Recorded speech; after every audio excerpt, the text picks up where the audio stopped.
Hi traders, welcome to another episode. आज हम आपके साथ एक पावरफुल टूल के बारे में बात करने जा रहे हैं जो आपको बेटर ट्रेडिंग डिसीजन लेने में मदद कर सकता है। आपने इनसाइड कैंडलस्टिक पैटर्न का नाम तो सुना ही होगा और ट्रेड भी किया होगा।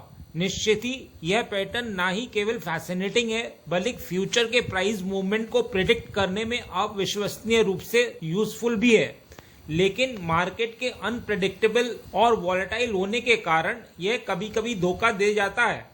क्या हो यदि आपको एक ऐसा सीक्रेट मिल जाए जिससे कि यह पैटर्न कभी फेल ना हो और आपकी ट्रेड हमेशा विनिंग में जाए। तो ट्रेडर्स, आज हम इस वीडियो में बताने जा रहे हैं कि कैसे वॉल्यूम की मदद से इनसाइड कैंडल पैटर्न को आइडेंटिफाई करें, कैसे इस पैटर्न के ब्रेकआउट होने से पहले ट्रेड को कैच करें, कैसे इसे इंट्राडे ट्रेड के लिए यूज करें। तो हमेशा की तरह अपना सहयोग देने के लिए लाइक बटन को हिट करिए, जिससे कि हम आपके लिए और भी वीडियो लाते रहें।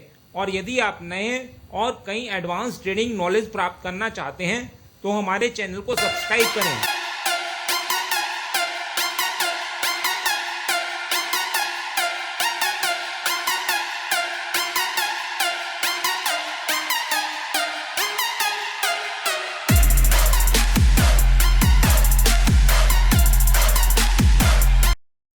आगे बढ़ने से पहले मैं आपसे पूछूंगा एक क्वेश्चन जिसका आंसर आप सब लोग करोगे कमेंट सेक्शन में।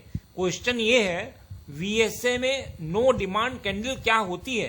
तो ये है आपके ऑप्शंस। ए, यह एक लो स्प्रेड बुलिश कैंडल होती है जिसका वॉल्यूम पिछली दो कैंडल्स के वॉल्यूम से कम होता है। या फिर बी, यह एक लो स्प्रेड बुलिश कैंडल होती है जिसका वॉल्यूम पिछली दो कैंडल के वॉल्यूम से ज्यादा होता है। कमेंट सेक्शन में करिए उत्तर। जो लोग सही आंसर करेंगे कोशिश करूंगा कि उनके कमेंट को हार्ट दे दूं ताकि बाकी लोग समझ पाएं कि सही उत्तर क्या है। ट्रेडर्स, वैसे तो आप लोग सभी इनसाइड कैंडलस्टिक पैटर्न से अवगत होंगे, फिर भी जो नहीं जानते हैं उनके लिए यहाँ संक्षेप में बता देता हूँ। इनसाइड कैंडलस्टिक पैटर्न दो कैंडल का फॉर्मेशन है जहाँ दूसरी कैंडल पूरी तरह से प्रीवियस कैंडल की रेंज के भीतर समाहित होती है। पैटर्न में फर्स्ट कैंडल को मदर कैंडल कहा जाता है जबकि सेकंड कैंडल को इनसाइड कैंडल कहा जाता है। तो ट्रेडर्स, इंट्राडे के लिए इस स्ट्रेटजी में हम दो तरह का टाइम फ्रेम यूज करते हैं, डेली टाइम फ्रेम और 5 मिनट टाइम फ्रेम। इसमें मेजर एनालिसिस हम डेली टाइम फ्रेम पर करते हैं और एंट्री के लिए हम 5 मिनट टाइम फ्रेम का यूज करते हैं। डेली टाइम फ्रेम पर हमारा उद्देश्य ब्रेकआउट होने से पहले के पैटर्न को आइडेंटिफाई करना रहता है। देखिए, यदि आप कोई भी ट्रेड एग्जीक्यूट करने जा रहे हैं तो दो ही तरह से एग्जीक्यूशन होता है। या तो हम ब्रेकआउट होने से पहले ट्रेड एग्जीक्यूट कर दें या फिर ब्रेकआउट हो जाने के बाद। तो यदि ब्रेकआउट होने से पहले ट्रेड करना है तो उसमें दो सिचुएशन हो सकती हैं। पहली, यदि आपने ब्रेकआउट से पहले ट्रेड एग्जीक्यूट किया है तो हो सकता है कि प्राइस आपके एनालिसिस के अनुसार आपके अनुमान की गई डायरेक्शन में यानी ब्रेकआउट लेवल को ब्रेक करके ऊपर निकल जाए। दूसरी, यदि आपने ब्रेकआउट से पहले ट्रेड एग्जीक्यूट किया है तो हो सकता है कि प्राइस ब्रेकआउट लेवल तक पहुंचकर वापस आ जाए और स्टॉप लॉस हिट कर दे।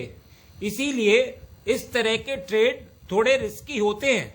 तो अब सवाल उठता है कि कैसे एनालाइज करें जिससे कि यह स्टॉप लॉस हिट न हो। तो ट्रेडर्स, बिल्कुल यह स्टॉप लॉस हिट होने से बचा जा सकता है यदि हम ये एनालाइज कर लें कि प्रेजेंट पोजीशन पर प्राइस स्ट्रांग है या वीक, और ये हम लोअर टाइम फ्रेम यानी 5 मिनट टाइम फ्रेम पर प्राइस के बिहेवियर को देखकर पता लगा सकते हैं। तो यदि प्राइस लोअर टाइम फ्रेम पर स्ट्रांग ब्रेकआउट दे रहा है तो बहुत ज्यादा चांसेस हैं कि प्राइस अपने हायर टाइम फ्रेम पर ब्रेकआउट कर ही देगा।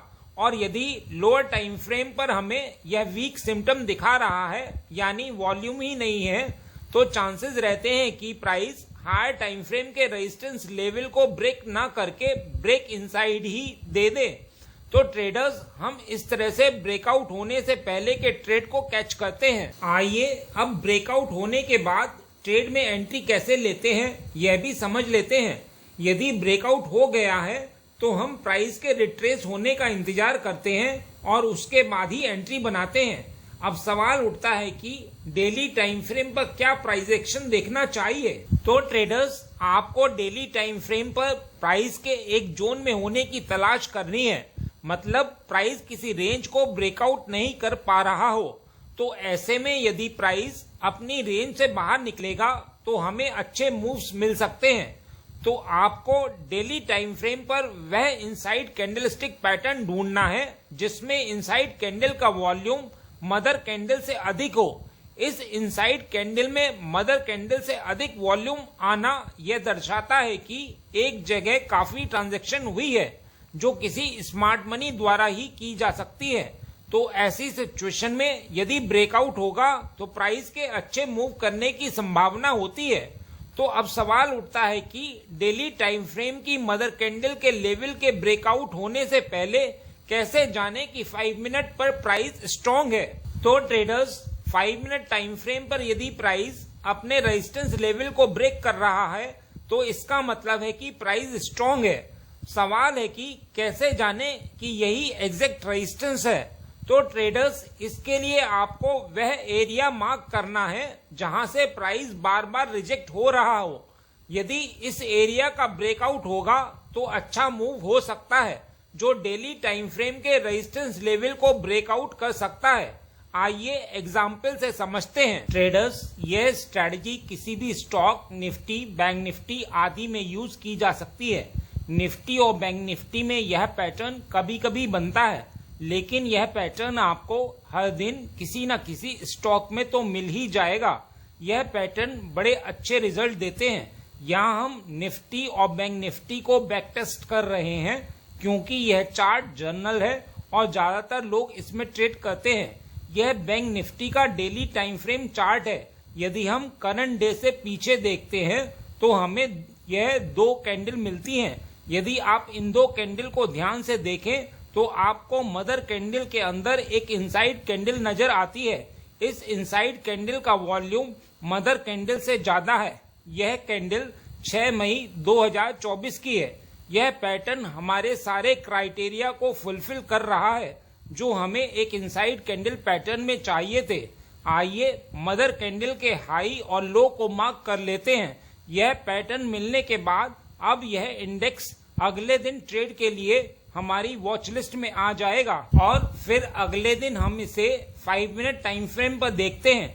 तो आइए चलते हैं 5 मिनट टाइम फ्रेम पर। यह बैंक निफ्टी का 5 मिनट टाइम फ्रेम चार्ट है। यहाँ वर्टिकल लाइन इनसाइड कैंडल की 325 की कैंडल को दिखाती है और हॉरिजॉन्टल लाइन मदर कैंडल की बॉटम लाइन को दिखाती है। जैसा हमने ऊपर सीखा है कि यदि ब्रेकआउट से पहले ट्रेड कैच करना है तो हमें उस सपोर्ट या रेजिस्टेंस को मार्क करना होगा जहां से प्राइस बार बार रिएक्ट किया हो। तो यहाँ हम एक हॉरिजॉन्टल लाइन ड्रॉ कर लेते हैं जहां से प्राइस ने बार बार सपोर्ट लिया है और ऊपर एक रेजिस्टेंस लाइन भी ड्रॉ कर लेते हैं जो इमीडिएट प्रीवियस हाई स्विंग है। अब आप अगले दिन देखेंगे कि प्राइस कुछ समय तक इन्हीं दोनों सपोर्ट और रेजिस्टेंस के बीच घूमता रहा और फिर उसने वॉल्यूम के साथ एक बिग रेड कैंडल से सपोर्ट को ब्रेक कर दिया और इसने इमीडिएट प्रीवियस लोअर स्विंग को भी ब्रेक कर दिया जो हमें डाउन व्यू के लिए कंफर्म करता है। तो यहाँ आप मदर कैंडल की सपोर्ट लाइन ब्रेक होने से पहले ट्रेड में एंट्री बना सकते थे और अच्छा रिस्क रिवॉर्ड जनरेट कर सकते थे। आइए एक और एग्जांपल देखते हैं। यह निफ्टी का डेली टाइम फ्रेम चार्ट है। यदि हम करंट डे से पीछे देखते हैं तो हमें यह 2 कैंडल मिलती हैं। यदि आप इन 2 कैंडल को ध्यान से देखें तो आपको मदर कैंडल के अंदर एक इनसाइड कैंडल नजर आती है। इस इनसाइड कैंडल का वॉल्यूम मदर कैंडल से ज्यादा है। यह कैंडल 15 मार्च 2024 की है। यह पैटर्न हमारे सारे क्राइटेरिया को फुलफिल कर रहा है जो हमें एक इनसाइड कैंडल पैटर्न में चाहिए थे। आइए मदर कैंडल के हाई और लो को मार्क कर लेते हैं। यह पैटर्न मिलने के बाद अब यह इंडेक्स अगले दिन ट्रेड के लिए हमारी वॉच लिस्ट में आ जाएगा और फिर अगले दिन हम इसे 5 मिनट टाइम फ्रेम पर देखते हैं। तो आइए चलते हैं 5 मिनट टाइम फ्रेम पर। यह निफ्टी का 5 मिनट टाइम फ्रेम चार्ट है। यहाँ वर्टिकल लाइन इनसाइड कैंडल की 325 की कैंडल को दिखाती है और हॉरिजॉन्टल लाइन मदर कैंडल की टॉप और बॉटम लाइन को दिखाती है। जैसा हमने ऊपर सीखा है कि यदि ब्रेकआउट से पहले ट्रेड कैच करना है तो हमें उस सपोर्ट या रेजिस्टेंस को मार्क करना होगा जहां से प्राइस बार बार रिएक्ट किया हो। तो यहां हम एक हॉरिजॉन्टल लाइन ड्रॉ कर लेते हैं जहां से प्राइस ने बार बार रेजिस्टेंस लिया है, और नीचे एक सपोर्ट लाइन भी ड्रॉ कर लेते हैं जो इमीडिएट प्रीवियस लोअर स्विंग है। अब आप अगले दिन देखेंगे कि 9:15 की कैंडल ने लोअर स्विंग के नीचे तो क्लोजिंग नहीं दी है, लेकिन नीचे तक चली गई है।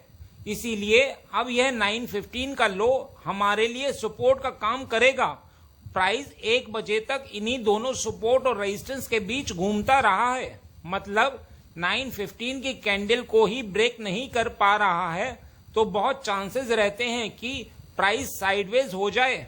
वैसे भी हम 12 बजे के बाद ट्रेड में कोई एंट्री नहीं लेते हैं, लेकिन एंट्री बनाते समय आपको किन किन बातों का ध्यान रखना चाहिए, इन कॉन्सेप्ट्स को क्लियर करने के लिए ही आगे एनालाइज कर रहे हैं। आगे प्राइस ने रेजिस्टेंस को ब्रेक तो किया है, लेकिन लो वॉल्यूम के साथ, जो ये दर्शाता है कि प्राइस ऊपर सस्टेन नहीं कर पाएगा।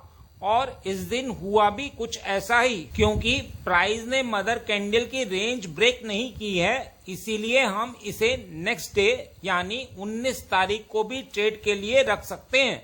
इस दिन प्राइस गैप डाउन खुलता है और मदर कैंडल के बॉटम को हाई वॉल्यूम के साथ एक बिग कैंडल से ब्रेक करता है, जो हमें डाउन व्यू के लिए कंफर्म करता है।